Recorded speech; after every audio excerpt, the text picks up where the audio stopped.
1, 2, 3. Hello, welcome to Rock the Cash Bar. I'm Ben Mowbray. And I'm Diane Gallagher. Every week we pick one song and do a deep dive into the lyrics and explain the different ways they've been interpreted. We will also discuss how the song connected to us on a personal level, focusing on all the embarrassing details. Glad to have you here. Enjoy the show.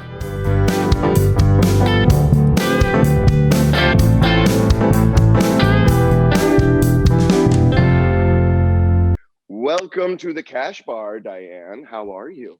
I'm good. I'm excited about today's episode. Yeah, this is going to be a fun one. You want to know why? Yeah.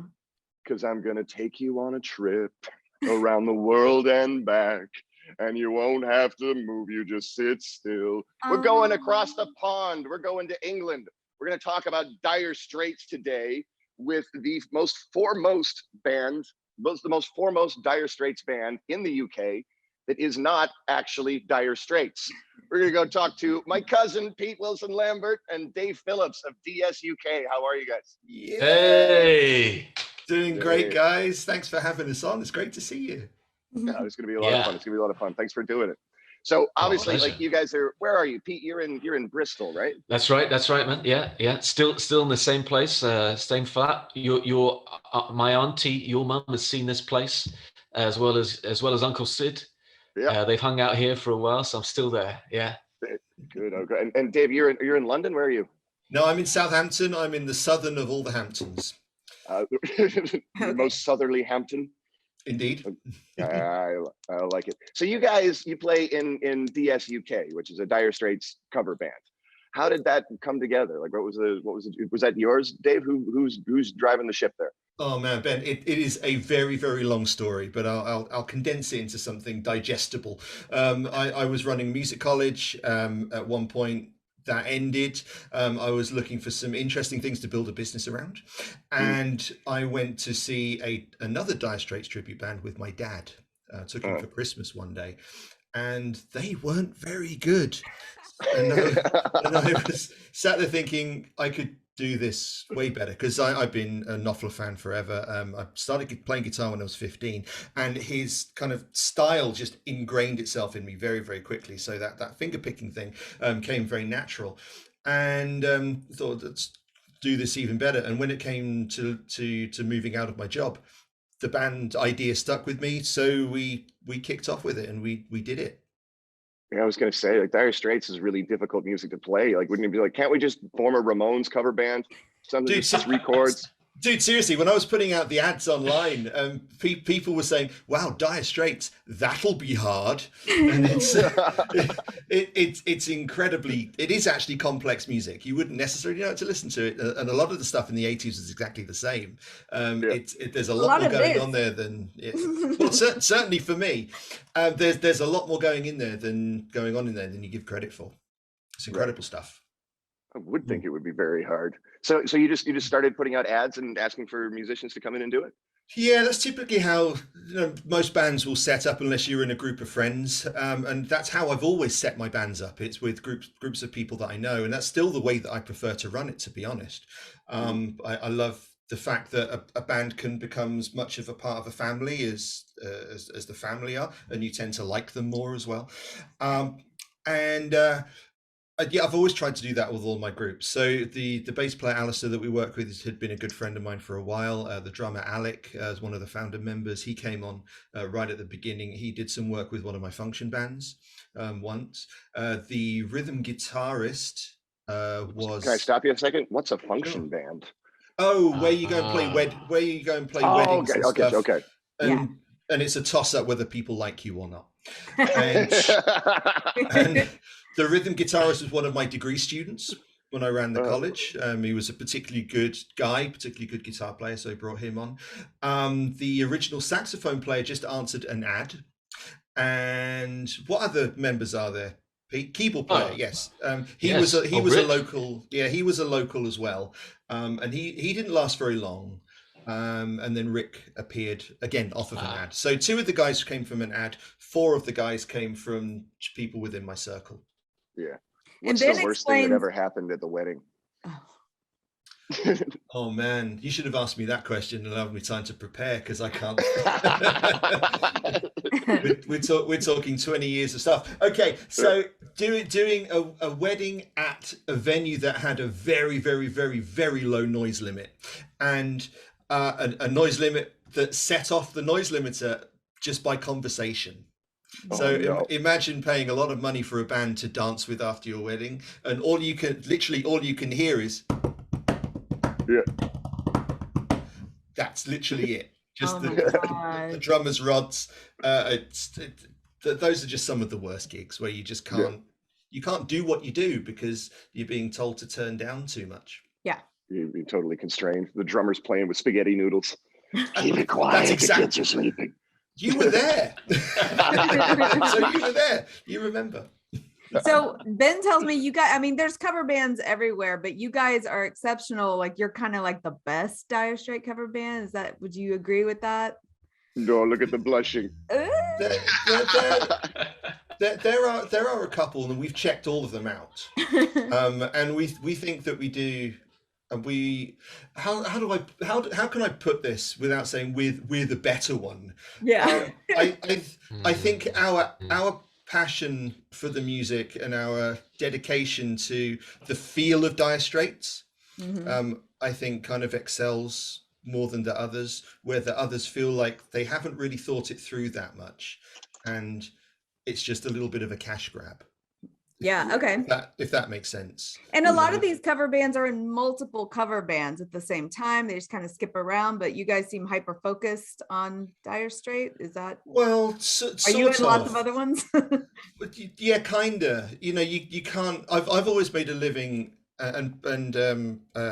and Pete's going to be the same. You know, it's very, very difficult to make a living as a musician out of one thing, and I do it professionally. So we set up Dire Straits. I produce, I lecture audio engineering, and Dire Straits is one of the groups that I run. It was the first one that I set up. On the back of that, we put together a Genesis show as well. That's fun. Which was phenomenally cool, but that didn't end up going anywhere, and it morphed into a Phil Collins tribute show. And because tribute shows are really, really popular. I love them. People love them. They love being around fans of their own music, and being in the presence of people who love the music that they love. And I've just recently put together another show which tells the story of the Fender Stratocaster. So it's something that we can also put into theatres that isn't tributey. Yeah. The market before COVID was a little bit full. And there's only so many theatres and only so many nights. And we want to be working a certain number of nights of the week every year, It would be great if we could go out and do 60 nights of Dire Straits or 70 nights of Dire Straits, but the likelihood is that it just isn't going to happen. So you can either sit around and wait and try and get into other people's bands, which is incredibly difficult, or you can make your own. And I've just always made my own luck and my own work. So that's where those my band work comes from: Dire Straits, Phil Collins, and hopefully this Fender show that's going to do quite well. We're quite excited about it. Yeah. So it's just a show about the history of the Fender Stratocaster. Yeah, the history of the thing is just incredibly interesting. From where it came from, for who used it, what they used it for, how they used it, how they decorated it, where people saw it. It was a really interesting show to research and put together. Yeah. But it's all told through in like good songs, pop songs, dance songs, and the players that you've heard of. So it doesn't skew too niche, because musicians have a tendency to try and skew into kind of areas that would lose a general audience. Yeah. And possibly from a guitar player's perspective, the last thing you want to do is create a show that will only attract guitar players. I went to go see Dick Dale a couple of years ago, and that was a show with like 800 people, and they were all guitar nerds. Nobody was dancing. Nobody was everybody was just trying to get as close to his rig as they possibly could to see what Dick Dale had set up for them. And so picking holes in it for the next 3 weeks. Oh, absolutely. So I want to ask you a question that shows the level of music knowledge that I have, which is almost none. What is the difference between a Telecaster and a Stratocaster? The body construction, for one. The Telecaster was Leo Fender's first guitar, first kind of mainstream guitar. Very solid thing, had a specific shape, but it was kind of all one shape all the way around. And guitar players found it quite difficult to play because it kind of rubs against there. And one of the things that he did with the Stratocaster was to contour the body off so that it just sits really snugly in against players, possibly fatter players like me, where it just kind of, just kind of sits in really nicely and it doesn't get uncomfortable. The pickup, the 3 pickups on the Stratocaster. The Tele only had 2. One of them was, I think it was a single coil humbucker, which had a slightly different sound as well. The 3 single coils that Leo put in the Stratocaster just gave it a completely different tone. The string stability, I think, was another one. There's a whole host of improvements. It was like it was a major Telecaster upgrade. Okay. And just morphed into basically the personification of an electric guitar. I didn't even know which one came first. There was a lot of vocabulary words in that one. I got to go back to school. I was like, I'm going to be Googling as he's talking. Let's do some lyrics. Let's go through Brothers in Arms here. So this is a special episode by our Patreon members. Once a month we draw a name out of a hat and they get to pick the song. So this week, my mom was drawn out of the hat. Yeah. So wow. Your mom's a Patreon? She is. She supports her boy. She's a fan of the SUK, Dave. Is she really? The live. Remember the live gig? Like put together. Well, yeah, she was there for that. She was watching it along with Ben, I think, as well, and others. So she's a real fan. Yeah, she's always been a huge, big Dire Straits fan. So she did pick the very, very somber Brothers in Arms, which is a song, as we'll go, you'll see it. If you aren't familiar, if you're a listener and you're not familiar with the song Brothers in Arms, you're going to be familiar with it very quickly. These are the lyrics. And these are, of course, by Mark Knopfler and Dire Straits. These mist-covered mountains are home for me now, but my home is the lowlands and always will be. If you don't know your English geography, if he's up in those mist-covered mountains, does that mean he's up in the Highlands? He's up in Scotland? Fighting a war, no doubt. Reckon so. Part of the Jacobite rebellion, I think, of the 17th century or something, Ben. I'm not sure. See, that's conjecture. This is where Pete's input is going to be valuable. So we're up in the Highlands, subduing Malcolm Bighead. Someday you'll return to your valleys and farms, and you'll no longer burn to be brothers in arms. I like the way that all fits together. Nice. Yes. Right, so powerful right off the bat. Yeah, it really is actually. Yeah, beautiful lyrics. Through these fields of destruction, baptisms of fire, I've witnessed your suffering as the battle raged high. And though they did hurt me so bad in the fear and alarm, you did not desert me, my brothers in arms. So this is definitely a war song. It's a Flanders Fields sort of thing. I'm not going to lie right now. Just reading the lyrics is giving me chills. It really does. It really does. They do a very, very nice job of that. There's especially if you know what the context of the song is about. Right. I mean, there's like if you've never heard the song before, you're like, okay, and then in this verse, you're suddenly realize like, oh, he's dying, and people are surrounding him, and you're like, oh, this is getting really sad. Yeah, he's saying goodbye. There's so many different worlds, so many different suns, and we have just one world, but we live in different ones. It's definitely, it is easy to sort of picture, not easy, but I think you are meant to picture an old warrior dying. Like, I don't know that this is a death on the battlefield. This definitely feels like a death that happened much further along. You know what I mean? Like this is an older veteran. At least that's the way that I think of it. Now the sun's gone to hell and the moon's riding high. I really like that line because it makes me want to I like these lines that like if somebody asks you just like out of the blue, like, Ben, how you doing? The sun's gone to hell and the moon's riding high. Like, what the fuck is wrong? Jesus Christ, Ben, most people just say fine and then we get along and we have drinks. Like, come on. It's been a tough day, Ben. But this is how conversation went in the 17th century. That's right. Sun is riding high today. The sun is riding high today. I've got consumption in the gout. It's That's Asgard right. language. This is how they speak in Asgard. The sun is riding high today. You're speaking in quill writing. Like That's like a right. letter That's to right. Did you ever see you might not have it over in the States, but there's a great show called The Trip with Steve Coogan and Rob Brydon, two comedians, and part of the one of the episodes is about exactly this, like old language in a battle scene, and how we would contemporize it now. And one of the things they come up is the notion of time, right? Oh no, come back to his peak. Come back. Shake it, kick it. Boom, boom. Check your connections. Oh no, hang on. There.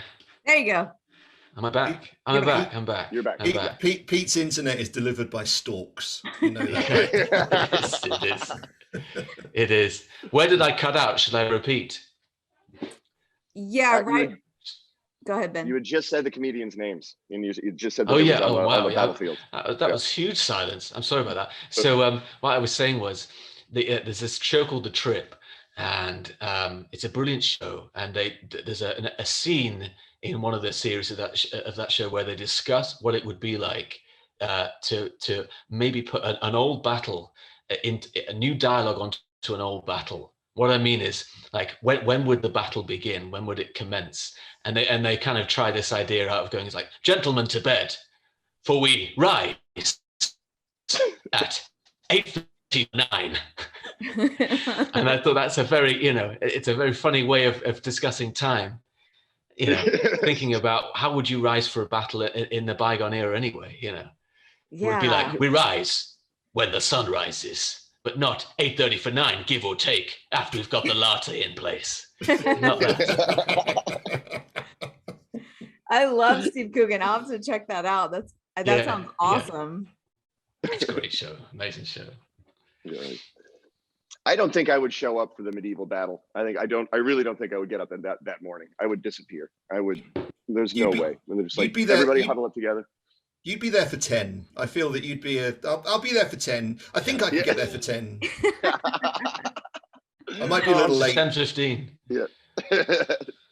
Sorry, I'm late, guys. Did I miss it? Oh, I missed the whole thing. Yeah, there was a line at McDonald's. And You got a venti frappuccino. I got a flat.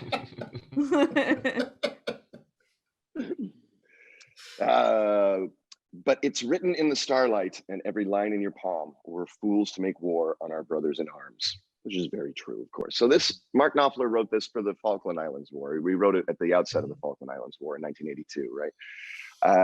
I was on a ferry once from Scotland over to my dad's family in Northern Ireland. And the big selling point on that ferry was that it was used in the Falkland Islands War. So when I was 8 years old, I was like, I'm on a warship. I felt that's awesome. I felt very master and commandery. It wasn't a warship; it was just a ferry. Can you imagine the Staten Island ferry being used in a major battle? Send everybody. Send all the vessels, boys. Dinosaurs, yeah, indeed. No, I can't imagine it. So obviously, this is a song that's meant to pay tribute to soldiers and to patriots, but it does make me feel a little bit weird these days. You know what I mean? Like, it's hard to kind of read these songs. Like I read this and just like, oh, do we really need to band any closer together? I don't think we do. Like it feels like, at least to me, maybe I'm crazy, but it feels to me in this country like we're banding together against one another.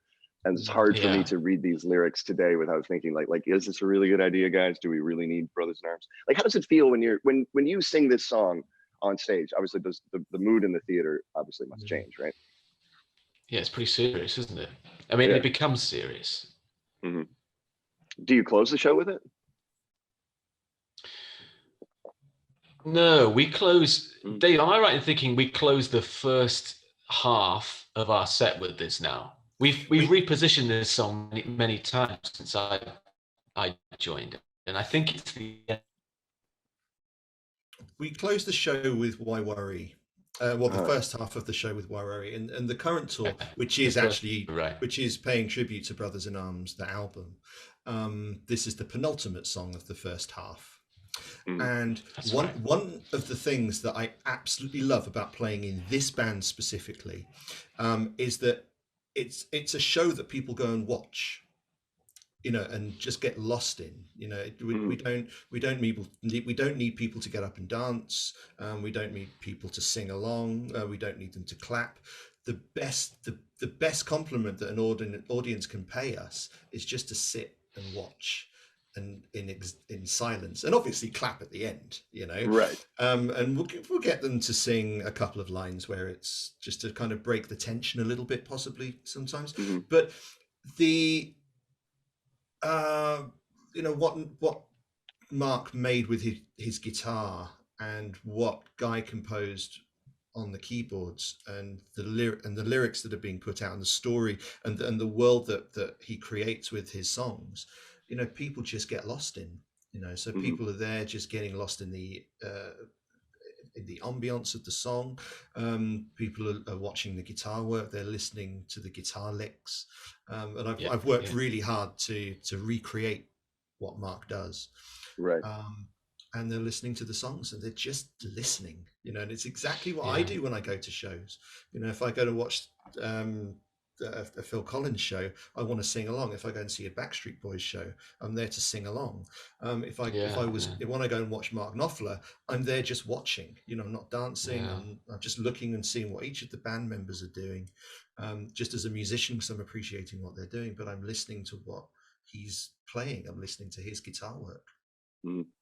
He had an album, I think it was called Sea of Tranquility. Am I right? It was just him. It was like Celtic music, like Celtic classical music that we would listen to all of the time. Like when you talk about like just sitting and appreciating his ambient music, like that's what I remember. It takes me right back to being a kid, sitting in my mom's car listening to that. Very possibly. I'm just Googling it to see if it's not Sea of Tranquility on the Moon. No, it's Sea of find any reference to it on the web. Phil Coulter. So I'm not sure. He did two albums of film music. Which was the theme. Maybe I had it confused. Maybe it wasn't Knopfler. Maybe it was Phil Coulter. Possibly. He did Cal, the soundtrack for Cal and Local Hero. Yes. So it may have been one of those two. Yeah. Oh God, I haven't seen Cal in so long. It was a great movie. We gotta look him up again. At this stage in the set, it is a very attentive audience at this point, and even for me, I don't play much in this. I play at the beginning and at the end. I kind of bookend, you know, either side of this huge proggy song with these beautiful lyrics either side, and so I get a lot of chance to listen my end as well. It's probably the one song of the whole set where lyrically I'm most comfortable with all the stuff that Dave is saying in terms of what I can remember for lyrics. I'm notoriously crap at remembering lyrics for things, but this one has real poignancy, and I think it's the delivery of stuff as well. It's very slow. It's got space in the song, so it's very clear the kind of, you know, the text that's coming through. So it's great. But also, what's interesting is that there's a kind of a narrative arc in the song, to me anyway, as a listener, in that it starts with Dave goes in and out of guitar solos quite a bit, but also he passes it on to Rick later on keys and organ, and then that becomes a thing, and that builds in itself, and then it'll go back to Dave. So this kind of solo musicianship stuff is passed around those two members particularly. That's nice to see, because you get a real build of tension as the whole thing progresses, you know. Yeah. And the song itself does a great job of building anyway. Yeah. You know, it starts off very, very quiet, very kind of melancholy. The second verse has a little bit of rhythm to it, you know, drums come in. The middle eight, if we're talking song form, Pete, you know, you're more of an educated musician than I. I don't know. This is because it's kind of in terms of AA, it doesn't have choruses, it just has a verse. Yeah. It's 2 verses. Yeah. It's more of a B section, I think, Yeah. where what you Yeah. think of a middle eight, but it's not so different from a verse, but it's just No. marginally different to be a B section. I think you're right. I thought about this structure a lot for this, and it's not. It's almost linear. It's almost, they would call it through composed. The old way of appraising music, you call it through composed, in that it never really returns after. Once it gets going, it never really recapitulates to an A section, because Dave doesn't come back to that lyric at the end. He doesn't come back to the Brothers in Arms refrain bit. He doesn't. Mm-mm. So it's more of a linear song structure, which is really interesting too. It's very proggy, to me anyway. Mm-hmm. Yeah. And from the end, from that third verse, it just builds in terms of guitar solo. It builds in terms of kind of thickness of the song itself. I think we go a little bit further than maybe the band did. Certainly on the record, they did build it live. But it gets a little bit heavier in the end, and then just brings it right back down to just bring the strings and Pete's lovely flute at the end. How do you guys structure the whole show? Like, I'm a theater geek from high school, and obviously movies and TV. You can see, the dramatic structure, the 3-act structure of a play or a movie. Do you think about constructing your whole set in those terms? Definitely. Pete, have you got any commentary? Yeah, I'm conscious about talking too much. No, you're the font of many things here, Dave. Honestly, it's great hearing about it. I think from my perspective, it definitely feels like there's a lot of thought, and we debate it a lot. I mean, since I joined, we've debated many a structure of the show and how it should be. And I think the idea is that there's this balance as you go through between of tension and release, I guess, for the audience's sake. And so there are some big numbers, right at the end. Everyone, of course, is expecting Sultans of Swing, and they're expecting, perhaps going home even, as a final kind of, I guess, the final chapter. But at the same time, there's lots of stuff in between all that stuff that is very kind of deliberately proggy and makes the audience think about the sheer variety that Dire Straits has to offer. Because there are some really short songs, like Lady Writer's a really short song, but then you compare that with Telegraph Road that begins the second set. Telegraph Road in itself is like, well, Dave, how long is Telegraph Road in terms of duration? It's about 14 minutes. Yeah. Wow. And we do it in its entirety. Yeah. Oh. So you that compared with, Sultans of Swing, slightly shorter, Lady Writer, really short, Money for Nothing, I guess, in between in terms of duration, but they get a lot of difference, and that just shows you how much what reference Dire Straits have to all those different eras, right? Because some of it to me sounds a bit Pink Floydy, some of it doesn't. Some of it sounds very, very, in that kind of popular sphere at the time, songwritery. So yeah, there's certainly an arc, of tension and release, and peaks and troughs as it goes through. Hopefully we end on the peak when we kind of do Money for Nothing, and then going straight into Sultans of Swing. So those two are really high energy, high intensity numbers, and then we bring it down at the end for Going Home, which is more instrumental. See, Pete talks about tension and release. I refer to it as a roller coaster theory. So when I'm planning a set out, I'm thinking of it in terms of a roller coaster. So you start off on one level, and then you bring it up a little bit to raise a bit of excitement, and then you release a little bit of you drop it a little bit to drop the tension a little bit, and then you build it up a little bit more, and then what the roller coaster builds up to is this massive kind of excitement at the end. And then the ride finishes, right? So when we're thinking in terms of songs, it's kind of doing that. Start off on a level, then an exciting song, maybe bring it down a little bit with something that's a little bit less known, or maybe something a little slower, and then bring everybody back with something that they're either uber familiar with, is uber popular, or is a little bit quicker.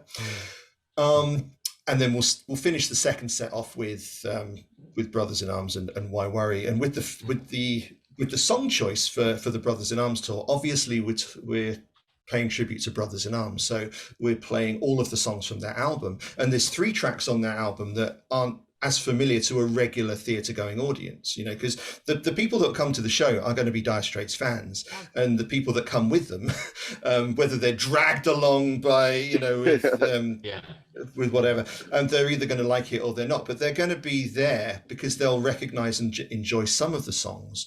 But they may not know some of the niche ones, you know, like One World, Ride Across the River, and Man's Too Strong specifically. Possibly even Your Latest Trick might be one of the ones that's possibly lesser known. So we weave those in between the tracks that people do know. So it keeps their attention, you know, and I suggest the same thing to original songwriters when they go out and perform their own music. You know, stick a cover track just in the middle of your set, just to keep people's attention, just in case they waver. And then, in the second set, we start off with Telegraph Road, as Pete said, and it's an interesting band because so many of the songs are long. So the second set, it's 4 songs, and then there's an encore. Wow. You know, it's an hour set, right? So you've got Telegraph Road, which is 14 minutes. We do Romeo and Juliet, which I think is 10. We do a 10-minute version. What comes after that, Pete? After I know this because I'm off stage at that point. Something happens after Romeo. What is it? It must be something like it's not Lady Writer, but it's another one in that vein. It's like it's it's Tunnel of Love. Tunnel of Love. That's right.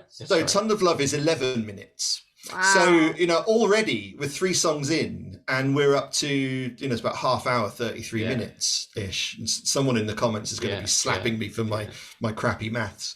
And then we do solid. Say it's important as an audience member when bands throw in the new song or the obscure song, because like we need a restroom break somewhere. And like if I know money is coming, I'm like, I'm gonna go pee real quick. If you're taking a bathroom break in just the wrong place in the show, and I have some free time, I might just point that out. But I do try and inject a little bit of our own personality into it, but I'm very conscious that when people go to a Dire Straits show, they don't expect jokes after jokes after jokes after jokes. Yeah. So although and you alluded kind of earlier on into the thing about kind of what it's like to impersonate a band, and you know we're kind of, although we do tribute it, I don't think we refer to it as trying to impersonate anything, and we might end up talking about that in a bit, and I can elaborate. But so if someone takes the bathroom break at the wrong time and I've got a little bit of dead space, I might mention it. But so third set, Tunnel of Love, and then we do Solid Rock, a nice big rocky version of Solid Rock, and that's 4 songs, and then we'll go off and pray that the old encore thing appears. And then we'll come back and we'll do Money for Nothing, we'll do Sultans of Swing, and Going Home. And the theory, and here's another theory, is that audiences tend to only remember the last 20 minutes of a show. Interesting. So no matter what happens through the rest of it, as long as the last 20 minutes are banging, you know, people are going to go away hopefully with a good feeling, you know. And that doesn't mean that we take our foot off the gas for 3/4 of the show. Right. But I think a lot of cover bands kind of do the same theory. You know, you put your belters at the end of the night. Yeah. Here's Sadie. Hey, there's Kitty with no tail. Yeah. So that's how we program our tracks. So with we try and get a nice blend of eras in there as well. So although we're focusing on Brothers in Arms, we'll stick in stuff from Communique. Sultans of Swing obviously is from the first album. Ton of Love and Romeo and Juliet come from Making Music. Telegraph Road and Industrial Disease we stick in from Love Over Gold. But we don't go into On Every Street on this particular tour, because if we're doing Brothers in Arms, it kind of suggests that that's the album that if they were touring it, and when they did tour it, you know, the 90s songs hadn't been written yet. Yeah. So the stuff that was on Every Street wasn't written yet. So it wouldn't feel right to throw those tunes in. So there's plenty of good material to choose from. But when we go and do our greatest hits show that we're going to be doing next year, we'll throw in, you know, something from every era, and and create the show based on that same kind of theory. And then when we tour on every street in 2023, a majority of the playlist, and that's going to be a really interesting album to try and work out a good set for, because it's one of the bigger albums, I think. So we could legitimately fill up an entire night of On Every Street songs, but I think that would lose an audience. You know, it would be they're going to come, and people come to a show expecting to hear certain things. As Pete said, Songs of Swing has to be on the list. Money for Nothing has to be on the list. Yeah, for sure. So if you ignore some tracks that people expect to hear and the ones that they remember, they may end up not having as good a time. Yeah, for sure. I mean, that's the whole thing about the tribute bands and the cover bands, is like, you know, we come for the bangers. You know, like this. And the bangers need to be done really well as well, because that's where you're really tested, I think. And they might be really simple. Like to me, as a band, when we hit Sultans and where we hit, I always think this. No. Zoom doesn't like getting him on a roll. No. Like Pete's talking. It hates momentum. There you go. You're back. No, I'm back. Sorry. Well, I'll be really succinct. I was going to say, we're tested on the bangers. You know, that's what people come to listen to, and if they have no point of reference, it's those. So it's good for us to nail them. And I've always felt all the bangers that we do are all safe numbers for us. They're very easy. It's the proggy ones. It's the long form songs that are really demanding. But very rewarding at the same time. So yeah, it's fun. Well, do you guys allow yourselves space to improvise when you're doing the longer ones? Do you get kind of jam bandy with it? To a point. Do a bit. Yeah. Well, we love it when Pete improvises because he's so freaking good at it. But for I'd say for 90% of the show is giving people what they want, which is they come to hear Knopfler's guitar work. And recreated.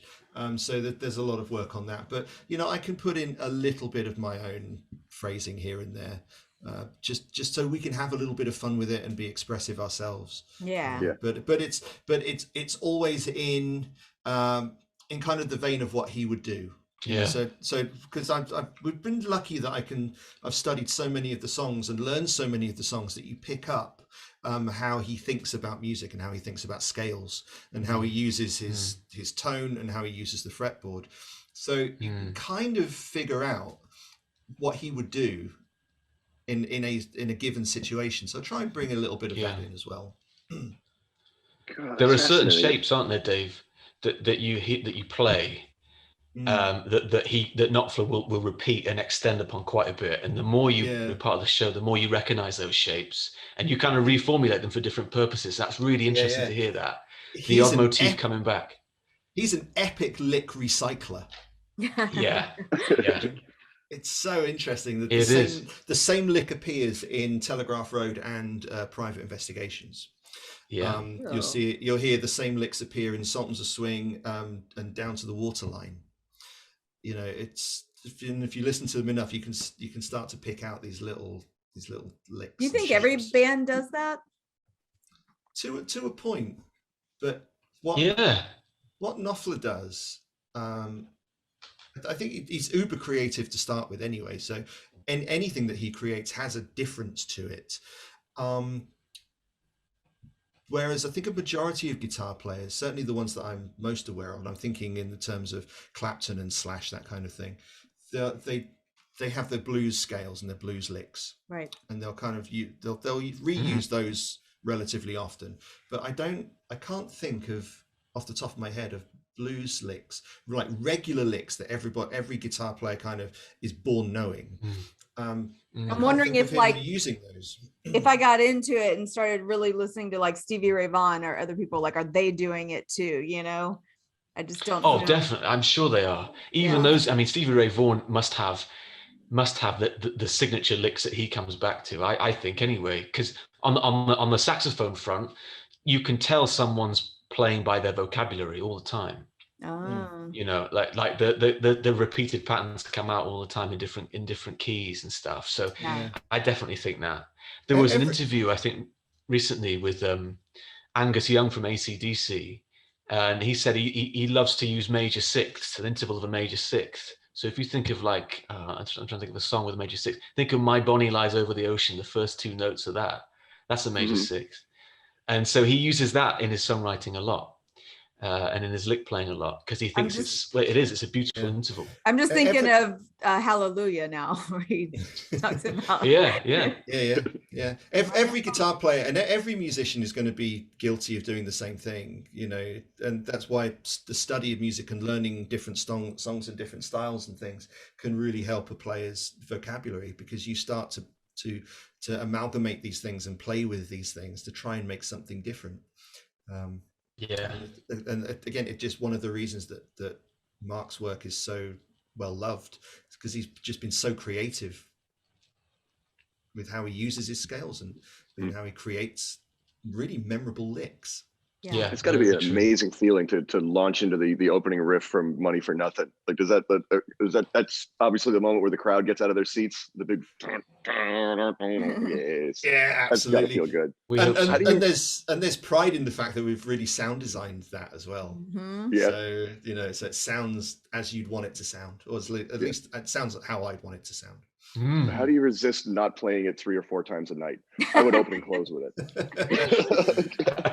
Do you know, you'd get bored with it. Yeah. And it's partly, and it's as much as I love the song, if playing the same tracks over and over, the audience would as well. You know, the fact that you only hear things once, it makes them special. And the fact that you don't know what you're going to hear either, that makes it special too. I feel anyway. Yeah.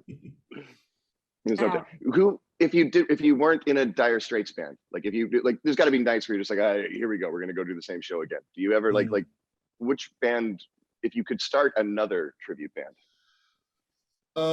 Well, I have to admit, to be honest, I wouldn't want to start another tribute band, because but it's because I've always loved Knopfler, and that led us into doing, and there's a lot of tributes out there that do it really badly, right? And it gives the whole concept a bit of a bad name. So we, you know, when we're on social media, we're having to deal with the fact that people are quite vocal that they don't like tribute acts. And I do it because I absolutely love Dire Straits, and I want to give an audience a very specific experience, and it's an experience that I would want. So we work really hard to make something, and I'm not sure everybody else does that. So I don't necessarily want to be kind of labeled as just trying to do tributes, because it's a bit of a cash grab. We did the Phil Collins one because I play keyboards in that one. I don't play guitar, and that's a real musical challenge in itself, and I love Phil's music. So there's 2 groups there that I just love playing, and I can't think of recreating that feeling with anyone else. But it's why I put together the Fender show, because I wanted to be able to put something into venues and theatres that is different to what literally everybody else is out there is doing. You know, they're trying to capitalize on a tribute thing. But if I could just alter the question just a little bit to what band would I want to be in? Yeah. Yes. Bare Naked Ladies. Oh wow! That is a really weird choice. I want to replace Steve. Steve left years ago. I could be the new Steve. I'm funny. I can wear glasses. I can sing really high. I played this game in my head where I'm like, okay, if I could pick one band and pretend they never existed ever, and I get to fantasize about being that band and blow people's minds, like which band would you be? And I always go back to Guns N' Roses. Like, What would you be, Diane? Would you go straight Axl Rose of Guns N' Roses, or would you go Axl. Slash? What would you? Yes, I see. Sometimes I'm Slash because gotta be, but I think I just want to blow people's biscuits and be Axl Rose the first time they saw Axl Rose. I'm going to use big claim. I'm going to use blow people's biscuits all the time. That's cool. It's awesome. My biscuit is blown. Yeah, officially.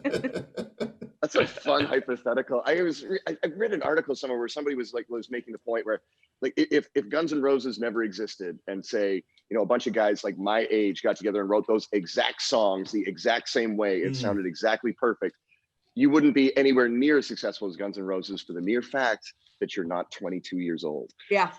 Like that's Possibly, just all yeah. it is to it. Like you have to have that urgency of youth, otherwise nobody's going to buy it. Yeah. Mhm. Well, they did a Context movie like is this. everything, isn't it? They did a movie like this with the Beatles. Like I forget the name of it, but the guys just start playing these Beatles songs. Yes, and no one, everybody thinks and I was like, yes, this is my fantasy. Yeah. It would be interesting to hear whether the songs are strong enough on their own. Yeah, right. exactly. Whether they would get anywhere these days because of the whole X Factor thing. Music is made to be instantly marketable and then instantly forgotten. Yeah. And we didn't write songs that way back in the day. And you have to have a certain look, and like I don't look like Axl Rose. Could I pull it off? It's like when you try to do someone else's joke and it doesn't work. Like you're like, no, like you have to hear Nate Bargatze tell his joke. It's not funny if anyone else does it. So my fantasy, I think, would fail me. Do you know what? You're kind of alluding to something, a theory that I have with why I want to run Dire Straits and not Dire Straits, but DSUK and the bands in a particular way. It's because the individual members themselves are the reason for the band's success. The moment you start changing members or having a dynamic lineup, the sound changes. Yeah. So the Guns N' Roses are Guns N' Roses. The songs, some of the songs are incredible, but also the way that the band presents them and plays them and does them and loves them and crafted them and puts their personality into them. Yeah. So, I mean, we've heard Sheryl Crow do Sweet Child of Mine. It's not a banger like the way Guns N' Roses. I think we've just answered our own theory. Yeah. I know. But it's got the essence of Sheryl Crow in there, which just takes it somewhere else as well, right? It's like if Johnny Cash did it, it wouldn't be a banger, but it would be interesting. It would have something about it that would take a totally new angle. If the musician is good enough and they're good enough in their own essence, I think that says a lot. Yeah. Well, since you kind of talked about it, let's go ahead and do guilty pleasures. So both, I don't know who wants to go first. Do you have a guilty pleasure song? No, we'll start with Pete. I think Pete should go first. Okay, well, a guilty pleasure for me, as a teenager, I was really into early noughties R&B, American R&B. Let me drop some names for you, just so you know what my listening palette was at the time. So let's think. I was into Usher. I was a huge fan of Usher. Great. Nothing wrong with that, I don't think. I think there's nothing wrong with a bit of Usher.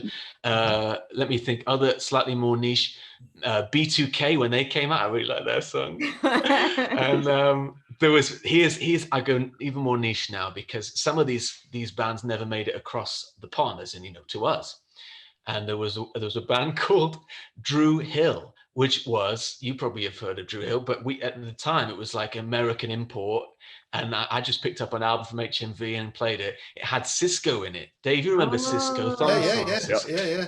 Cisco, in my opinion, is a very, very talented man. It's a shame that his talent the thong song didn't do him any favors, in my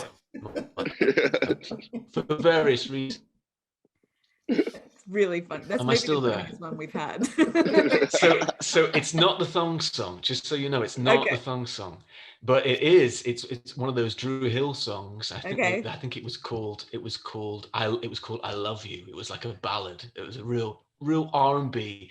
2002 that album was released, proper ballad. And I tell you what, the string arranging on that song was done really well. So if nothing else, on a musical level, whoever did the string arranging, I admire massively. Beautifully orchestrated symphonic strings. It was great. He's trying to redeem himself by saying I'm trying to make it highbrow, and it's just it's not. It's a shitty song, but the production was awesome. Some arranger got hold of that song and made it great. That's the truth. That is the truth. Got it. But yeah, that's my guilty pleasure right there. Drew Hill, I love you. I love you. All right. What about you, Pete? I mean, Dave. Sorry, I keep doing that. So I grew up in the 80s. I think I was incredibly lucky, and the first band that I really got into, New Kids on the Block.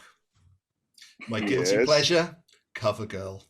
Because I'm a sucker for 80s and 90s brass. It's Yes. it's a really exciting thing, and that track, it's banging.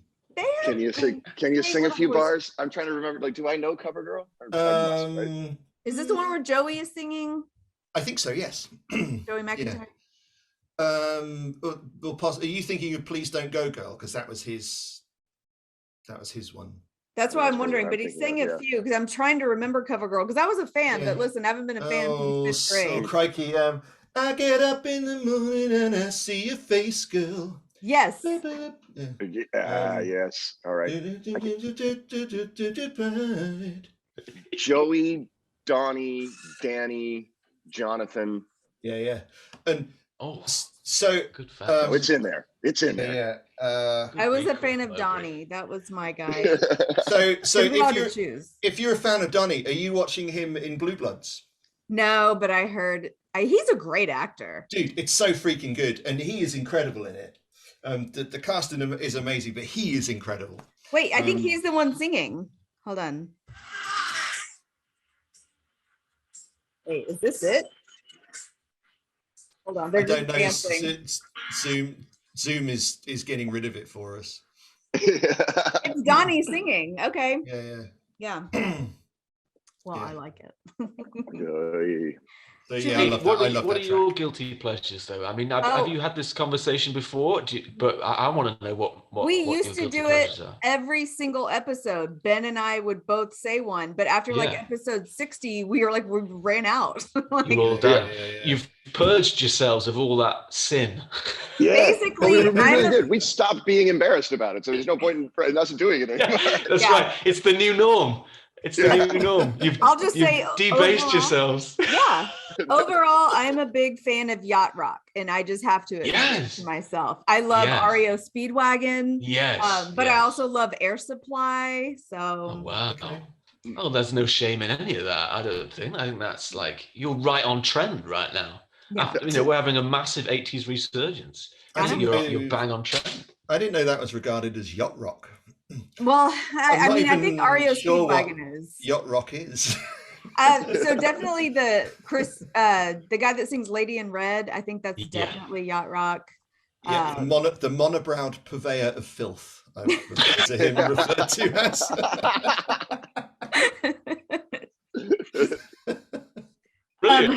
as. Before we run out of time again, should we do Jeremy? Should you explain to them what Tommy Stinson is here? We do a segment. Our friend Jeremy Essig is a music nerd par excellence. So what he does is he plays the 6 Degrees of Kevin Bacon game with us. So whatever artist we're doing, he connects them to Tommy Stinson, the bassist from The Replacements, because apparently Tommy Stinson, as we found out over the last couple of months, has played in every band that's ever existed. Amazing. So let's watch it together. This week's. Hold on. Here we go. Hey friends, welcome to a genre-spanning edition of 6 Degrees, where this week we try to connect Tommy Stinson to your dad's favorite band, Dire Straits. Rather than guitarist and singer Mark Knopfler, the quicker connection is through Dire Straits drummer Pick Withers and his role in the supergroup Mick Nick Pick Mick Nick. That band also features guitarist Mick Mars, best known for his work with Motley Crue.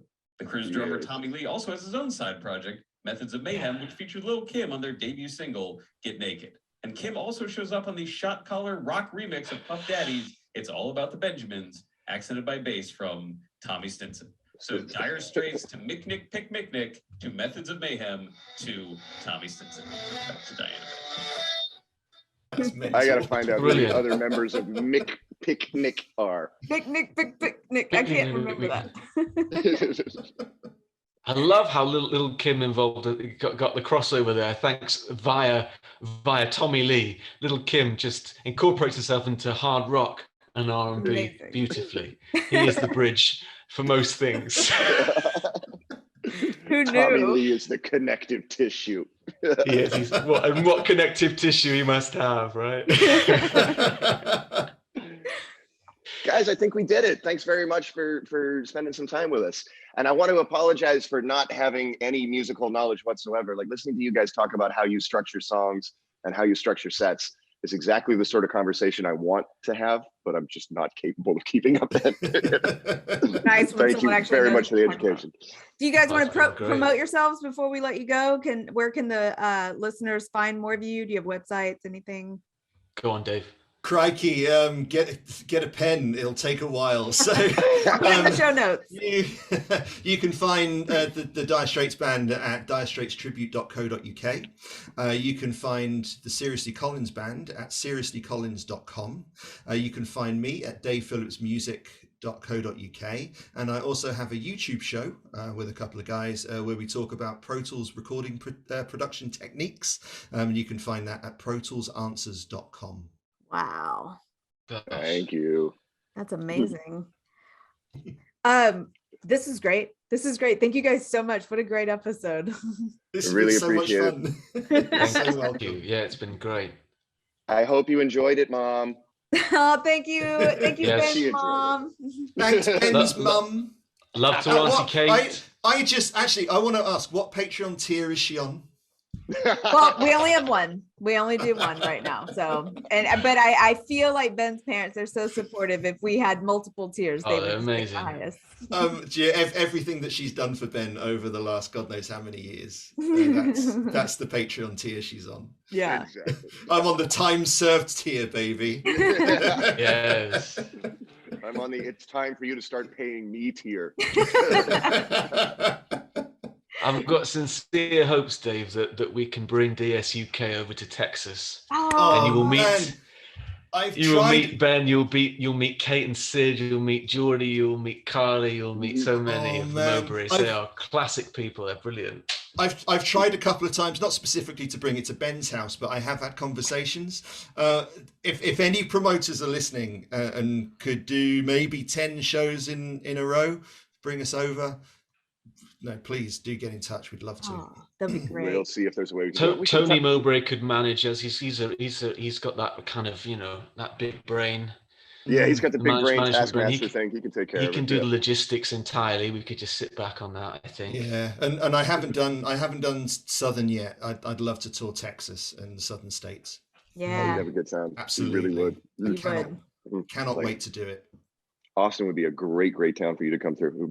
We should talk to Oh. Freddie. We had a guy named Freddie Morales on who fronts a Depeche Mode tribute band. A And, really good one too. Yeah, like he was touring Texas this month, so I wonder if we can ask him like who does his promotions. And Yeah. Do you know, we don't necessarily even need big venues. We're not we're not divas or anything. We just want to make a nice, comfortable living with our work. So Yeah. sort of 200 or 300 seater venues.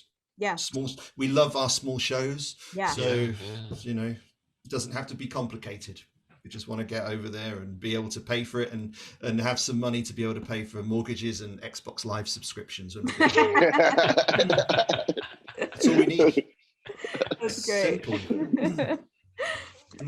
All right. I think Well, thank you guys again so much, and hopefully, I'll get to meet you guys in person when you. Yeah. I hope so. Yeah. Thank Thank You got you what very you need, much. Ben? You happy? You happy? yeah, I'm doing good. We're yes, this is a great episode. I really appreciate Okay. it. Thank you. Great. Awesome.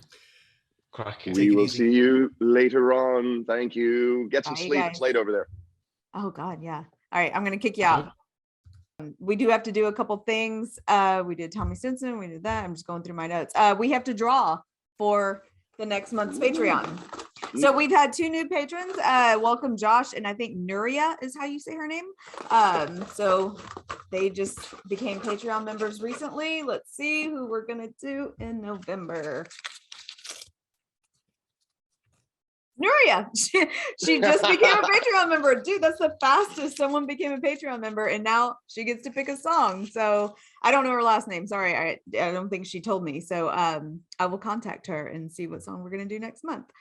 I was gonna say real quick, we got it dressed up like a douche. We haven't had misheard song lyric in a while, but it's from Mike McCrae's mom, the previous guest, Mike McCrae, and it's a simple one. She just thought he was saying, "Play that fucking music, white boy." I like thinking about Mike McCrae's mom just Super aggressive. walking around the house. Play that fucking "Play music that till you fucking die. music until you That's die. good advice. All right, next week. I'm excited about next week. We have a super fun guest. Andy Erickson came in 3rd place on season 9 of Last Comic Standing, and she had a guest role on 4 episodes of Scream Queens. Super excited to have her on, and the song she has chosen for us to cover is Real World by Matchbox 20. Whoa. I haven't thought about that song in a long time, and I was like, I wonder why she picked that. And I went and looked at the lyrics, and I'm like, oh, fuck, we got lots to talk about here. We're There's a lot going to going the dark on. half of the 90s. Yep. Mm-hmm. All right. Well, that was awesome, dude. We did it. All right. Vogue. 1, 2, 3. Rock the Cash Bar is produced by Diane Gallagher. Music by Chuck Savage and Eddie Hawkins. Special thank you to Jeremy Essig for 6 Degrees of Tommy Stinson and to Sara Wessling for the Guilty Pleasures vocals. Our website is rockthecashbarpodcast.com, and there you can find links to our Spotify playlist and to our Patreon. Thank you for tuning in, and we will see you next week.